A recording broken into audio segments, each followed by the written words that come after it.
Bapak, Ibu, dan Saudara yang dikasihi Tuhan Yesus Kristus, salam damai sejahtera bagi kita semua.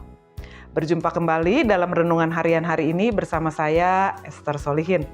Firman Tuhan akan saya bacakan dari kitab Kejadian pasal 28 ayat 13 sampai dengan yang ke-17. Demikian firman Tuhan. Berdirilah Tuhan di sampingnya dan berfirman, "Akulah Tuhan, Allah Abraham, nenekmu, dan Allah Ishak. Tanah tempat engkau berbaring ini akan kuberikan kepadamu dan kepada keturunanmu.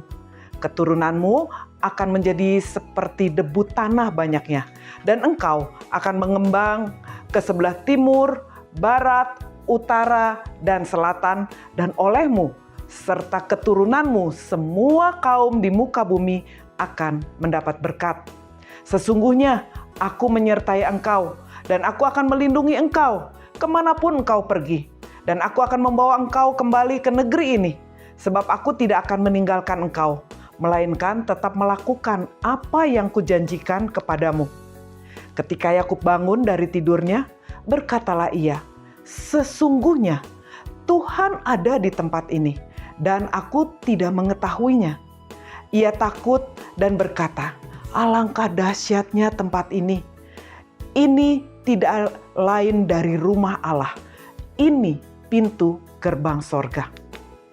Bapak, Ibu, dan Saudara sekalian yang dikasihi oleh Tuhan Yesus Kristus, bila suatu saat hidup kita mengalami sebuah masalah yang besar, ketika kita mengalami sakit, atau anggota keluarga kita sakit berat dan dokter sudah menyerah dalam hal pengobatan, saat ekonomi keluarga dalam kondisi tidak baik, sementara banyak pengeluaran yang harus dibayarkan.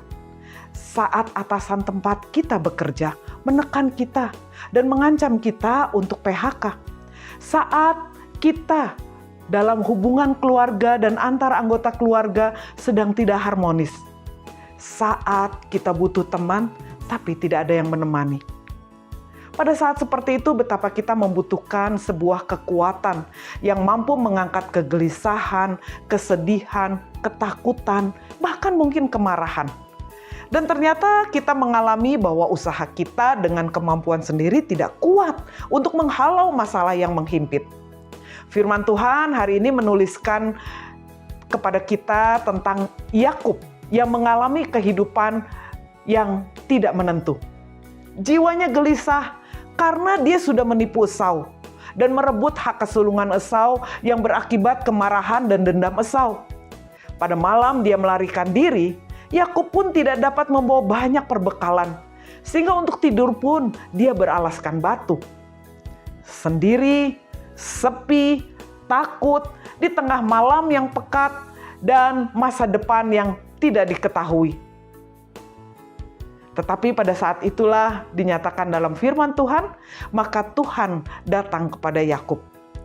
Kemudian terjadilah percakapan antara Tuhan dengan Yakub. Percakapan Tuhan kepada Yakub ini yang menarik, yaitu didahului dengan bagaimana Tuhan memperkenalkan dirinya sebagai Allah Abraham, yaitu Allah yang maha kuasa, yang maha mulia, yang dapat diandalkan, yang memberikan janji dan janjinya pasti ditepati. Setelah memperkenalkan diri, kemudian Tuhan menegaskan kembali janjinya kepada Abraham yang akan terlaksana dan ditepati melalui keturunan Yakub.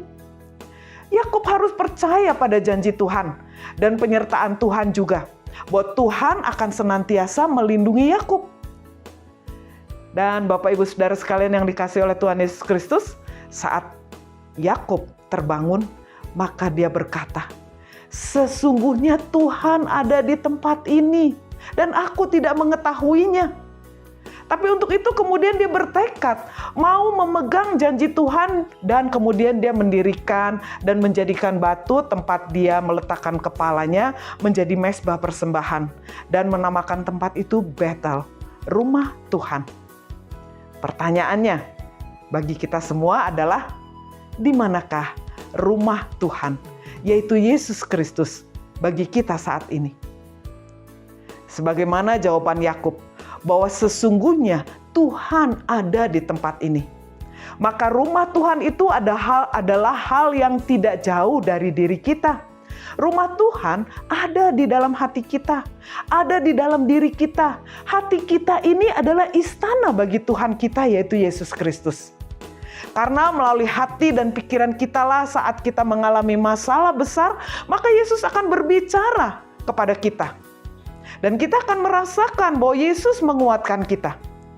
Saat kita merasa sendiri dan masa depan kita begitu pekat, maka Yesus pasti datang dan memperkenalkan dirinya kepada kita serta menyapa kita bahwa Dia adalah Tuhan yang Maha Kuasa, yang tidak akan meninggalkan kita dalam kesendirian, yang tidak meninggalkan kita dalam ketakutan, dalam kesepian.